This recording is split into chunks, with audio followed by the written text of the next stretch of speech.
All the windows on this block had round tops. It was the one stretch on 13th that was just like that. This time of night, they lit up the street like glowing tombstones. I gave the cabbie a big tip. It was the least I could do for how fast he ran here. The whole walk in front of the apartment was choked with ponies.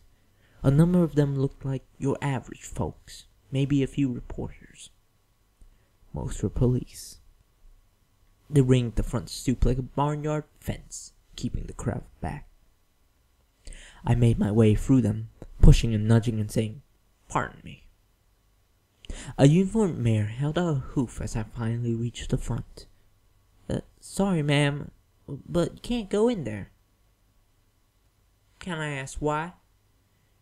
"There's been an incident, ma'am. I'm afraid I can't say any more." "Well, who can say?" "Are you a member of the press?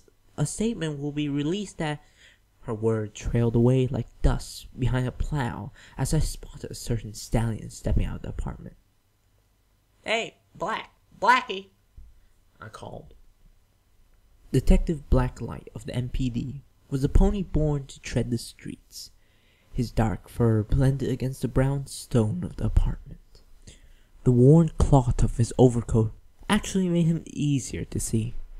A dark hat sat upon his reddish hair, casting his eyes into a band of shadows. His eyes were deep blue, almost black, and they were narrowed in a frown as he made his way over. The patrol mare wisely made herself scarce.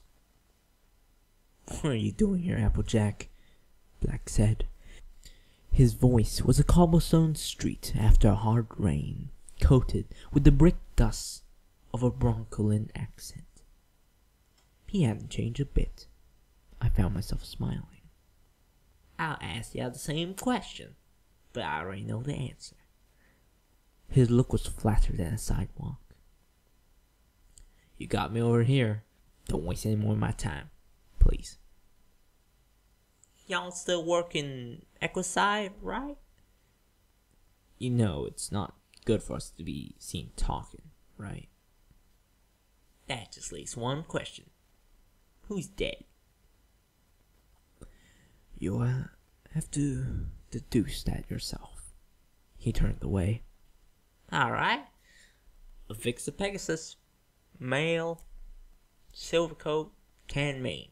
His name's Flying Quill." It was a shot in the dark, and it struck home. Black ground to a halt. I couldn't see his expression, but I heard his sigh.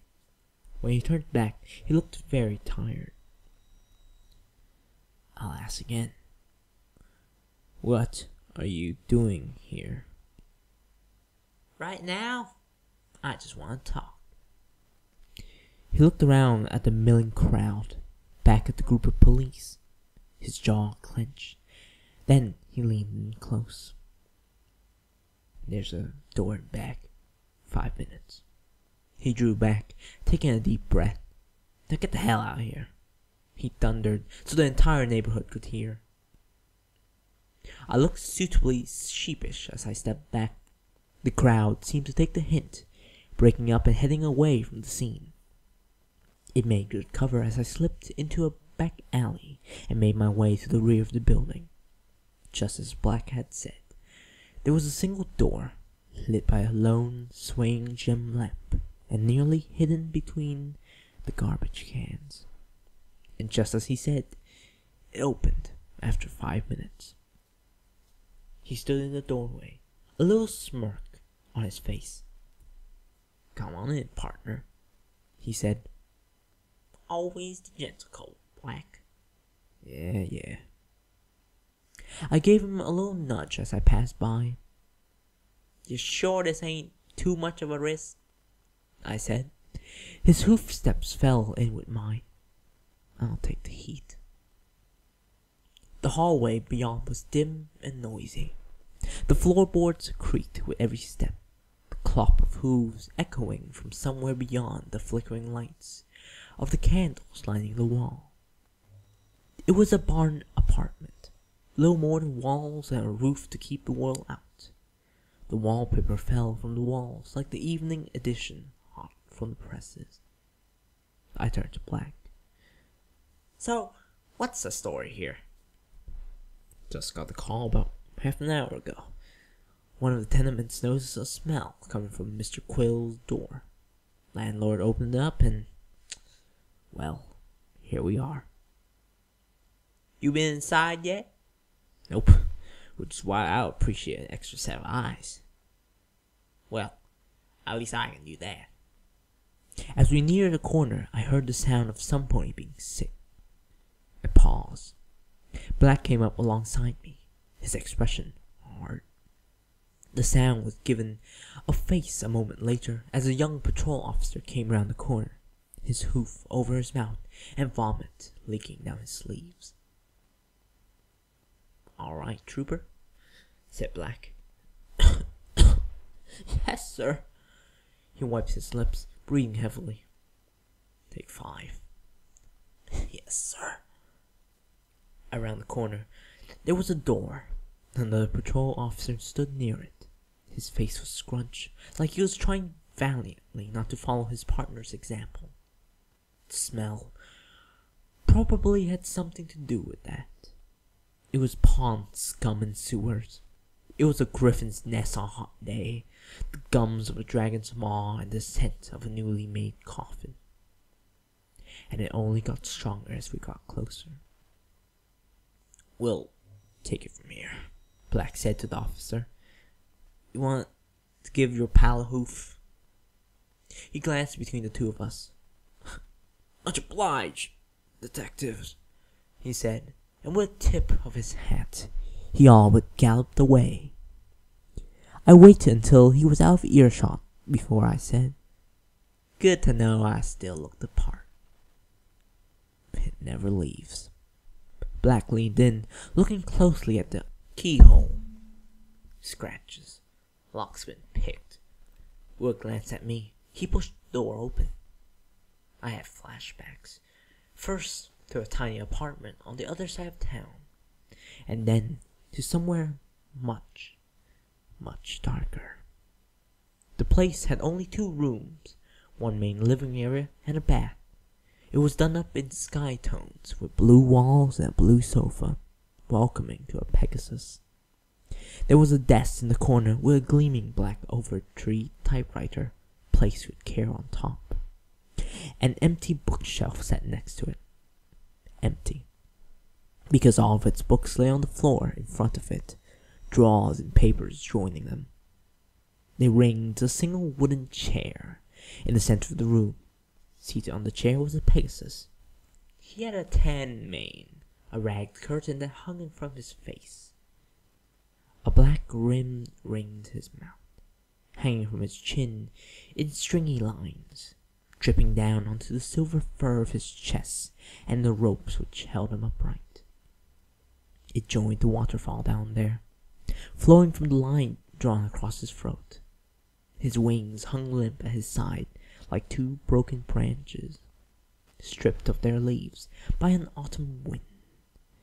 Their feathers were scattered around the brown lake beneath the chair like some snowy islands, and his eyes stared wide and empty at the doorway as though expecting company. From somewhere far away, I noticed that I was standing still on the threshold. Black noticed it too. He stepped past me. You, take the outside. I take the inside. I nodded, quick and shaky. Yeah, I got it. We stepped into the tomb, and I took to the perimeter. There were plenty of papers to paw through. Not a scrap of paper had been left unmoved. Some point had been through. I glanced into the bathroom. They had even ripped open the medicine cabinet. The lid of the toilet tank sat on the floor. Black stood in front of Quill, hard eyes against empty ones. Bruises on the face, he said, round, sharp edge. Somebody was punching him. I glanced over my shoulder. How big is on the marks? Bigger than mine. Hefty. Earth pony? Probably. Could have been a unicorn though. He leaned in to where his nose was almost touching the bloody gash in the Pegasus' throat. Clean cut. Straight through the vessels and the trachea. It would have been relatively quiet, especially with the way he was tied down. Quiet. With him spasming and jerking against the ropes, choking on his own blood. I turned away, back to the shelves. Some pony could have still heard. Black moved around the chair, examining Quill's naked wings. They also ought to have heard all this happening. I ain't a Pegasus, but it must hurt. One scream for each feather. I looked among the paper on the floor. He had certainly kept a lot of notes. None of them looked useful. Not now. What are you thinking? I said. One guy, maybe? I'm guessing two, at least. One to work the place over, the other to work him over. I raised an eyebrow at him. Just like us. He chuckled. I don't know what was funny. Yeah, probably just the two. Three would catch too much attention. Bending his neck down, he traced his snout over the bloody feathers. What do you know? Some of these are almost untouched. Come again? Some of these are all mangled, broken shafts, veins all messed up. But some don't look like they've been touched, like they just fell out. They don't just do that. Nope. No, they don't. He had a hoof up to Quill's neck and rotated his wrists back and forth. Throats don't cut themselves either. Especially not like this. Weird angle of attack, plus blood splattered straight on through. The blade came right in from the side, level to the ground. Like, it was floating? Yeah. You need a muffling spell to keep this thing quiet, too. I know that. Unicorn and Earth Pony. He nodded, too. So, the Earth Pony beats him around the face, tears out a few feathers with his teeth, asks him quiet questions in between. When that don't work out, the Unicorn steps in, starts plucking him one by one. He caves, tells them what they want, and the cycle slits his throat. How do you know he told him? Black shrugged. He'll still be alive if he hadn't given them what they wanted earlier. But does he have something for us? I moved to the desk and looked over at the typewriter. No paper in it, and no crumbled pages nearby. The wicker basket was flipped upside down and empty. I sniffed at the air. It all smelt like ink. But no ink ribbons. He looked over, frowning. None at all? Nope. I glanced among the discarded drawers. They took the one from the typewriter, too. Alright. So, there's our motive. Hate crime against the press. He grinned. My eyes flicked to him, and to the bloody corpse he was standing next to. I didn't say anything. His grin faltered, breaking down in chunks like a crumbling brick wall. In its place he built another. This one, a tired, sad-looking wall whose mortar was missing in places that had seen too much weather. He opened his mouth to say something. The door swung open, and a crew of ponies stood in the hallway. One of them had a bulky camera slung across his back. The one in front looked at the scene like a rabbit before a timber wolf. Excuse us, detectives. Yeah. Black said, it's getting too crowded in here. He looked at me, jerking his head towards the door. I followed him out, keeping just behind him as we went out of the back door and into the alley again. His face was half hidden in the shadows beneath the brim of his hat. He struck a match against his hoof and lit a cigarette. He took a long, deep breath and then out in a cloud. It hung there in front of his face, seeping into his eyes, and he blinked and waved it away with a hoof. There was a quiet clop as he set his hoof back on the pavement again. He was a scarecrow, looking straight ahead without flinching. A breeze blew through the alley, causing the light above the door to sway, and the shadows twist and turn before it all fell still again. Just like old times, huh? He said suddenly, grinning an overwide grin at me. I looked at him. I might have let some fear into my eyes. Old times. Never looked like that, Black. His grins vanished like a snuffed candle. Yeah. He scratched at the back of his neck. Yeah. We went back to being quiet. I watched the tracing of smoke curling towards the moon. I could hear the clopping of hooves out on the street. Just one set, echoing down the alley. It was just for a moment, a brief passing, before the background tumult of the city settled in again. A passing ghost on its way to who knows where. Black took a cigarette out of his mouth. So, how's the... He cuts off, his eyes flicking to the hem of my coat for a second. How's things? I nodded at him. I'm getting enough sleep. Everything else is as good as it can be. You sure? You're looking kinda thin. And you're looking kinda scruffy. I reached up and swiped the back of my hoof against his chin. I'm no worse off than anybody else. He smirked, taking to his cigarette again. Good. That's good to hear. How about ya, Black? They treating you alright at the precinct? Yeah, been keeping busy. He paused and shook his head. Not too busy, thankfully. That's why you don't need a partner? Not enough work? Nah, between partners at the moment.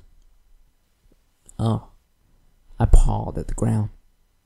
Sorry, No, nothing bad happened. He just transferred over to the 13th precinct. They needed a replacement over there. I nodded, though that still didn't help. And you haven't gotten a replacement yet? Turnover is something awful. He chuckled, rolling his eyes and taking another drag. Can't think why.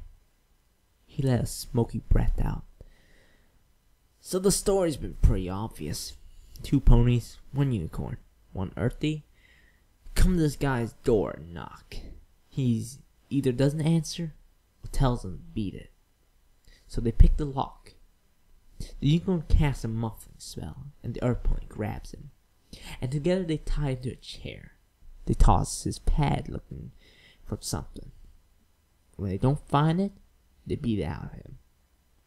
Then the unicorn takes a knife to him, and that's all she wrote. He looked at me.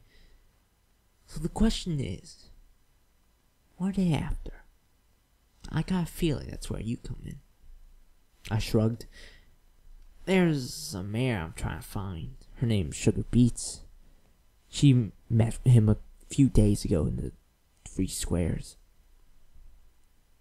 But they weren't looking for good eats. Yeah, from what old White Castle was saying, it was definitely business. What that business was, I'm not sure. Well, a reporter would have plenty of dirt. He have some on her, you think? I shook my head. I don't think so. She's new in town. Nothing to blackmail her with. The guys who busted in were looking for something, though. And like you said, they must have found it. Black tapped some ash from his cigarette. Silencing job. If they were just after his info, it could have taken it and just walked right out. A frown creased his brow. his voice turning grim. They had to kill him. Somehow, some way. He knew too much. Just like that. Answer the door. Don't answer it. Same result. So, Black continued. Aside from her meeting, any other connection with this sugar beet? Maybe. Her apartment was tossed too. He probably talked about her. They figured she has the goods, so they hunt her down. I nodded. Makes sense. So, what do they think she is? Does she even have it? I'll know when I find her. He took a drag on his cigarette. Well, that doesn't help me much. And there are leads you can share? I was over on the Prancy earlier. She worked at an accounting office there, and at some point was casing the place. Don't know who he was, just that he was pale, lanky, and a unicorn. He was watching for a big black carriage, and had somebody else watching him. I shifted on my hooves. The other guy was a unicorn too. Rosy coat, yellow mane, blue aura.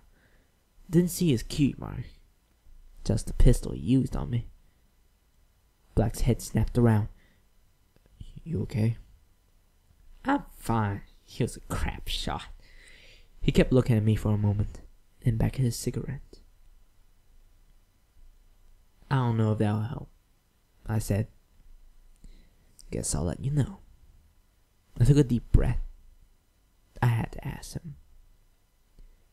Black? Yeah? What's with you? The way you were acting in there, making cracks, talking about it like that. You were never one to stomach violence. How does some point get so numb to things? It took him a second to answer. I've seen worse. Worse? I stared at him. Worse? Black? He tapped some more ash from his cigarette, watching it tumble to the ground. His eyes stuck to the pavement for a moment, tracing back and forth like he was counting every speck, before he dragged them up again, staring beyond the walls of the alley, beyond the walls of Manehattan. We got a call a while back. A little boarding house over on 25th. Some of the tenements had a disagreement that got ugly or something. We never found out the details. All I know is I walked into the place and saw the bodies. 3 of them. Throats slashed, guts stabbed, just lying there like islands in a red ocean. I finished for him. He looked at me. Yeah, that's about it. So we started looking over them. Didn't seem to be any motive. No pony had any idea where the perp went. He frowned, bitter and hard. But that's just because the unicorn didn't do a proper sweep. Turns out the guy had been hiding right upstairs. Because he came down the step just then, bloody hooves and all. We drew our pieces, but he just stood there, with that blade hovering next to him. And he said to us. Black snorted, a harsh grin on his face. I bet wrong. Then he came at us, and we opened up on him. He took a long pull and let out a shuddering breath. I don't know who got the kill shot in. I looked him over, stripped off his coat, and it turns out he had a brand. I stared at him. He looked away. Press had a field day on that one. Great to have a monster to talk about. I remember the headlines. That case was yours? I didn't want my name attached. I'm still trying to forget about it. You can't hide from the truth, Black. I looked away. You shouldn't try. Not every pony's stubborn like you, AJ. Not every pony just throws everything at their problems and just bull rushes them. Some of us get stuck with the hard questions, and they're what keeps us up at night. He shook his head, his lower lips curled. What makes a pony do all that? What makes a pony do that? He jerked the hoof back towards the door. I don't know, I admitted. The sounds of a city closed in around on us again, echoing down the alley. So, what will you do now? He asked. That I had an answer to. Home, sleep, probably. Trains ain't running anymore. Yeah, I'll just head back to my office and sleep there. Cozy. I shrugged. It's better after a few dozen times. I could see about getting you a ride if you... Detective! Called a voice from inside. Black turned to the door. Here. Photo boys are done with the scene. Alright, I'll be up. He looked back at me. I smirked. Y'all busy. Don't worry about me. I'll be fine. Alright. He took one last puff of his cigarette, then dropped the butt to the ground. He stared at the wall again. Hey, AJ. Yeah? You got somebody watching your back on this one? You offering? His gaze drifted down to the butt of his cigarette. He stamped out the last few stubborn embers with a foreleg. Find a partner, if you can. I got a feeling you're gonna need one. I'll be careful, Black. Yeah, I know you will. His eyes met mine and lingered there. His mouth parted slightly a few times. He took a breath and said, Good night, AJ. Then his gaze went to the door, and the rest of him followed. I stood there on the stoop. The breeze was blowing again, and the light was swaying. The darkness danced, then fell still. Good night, Sugar Cube, I whispered.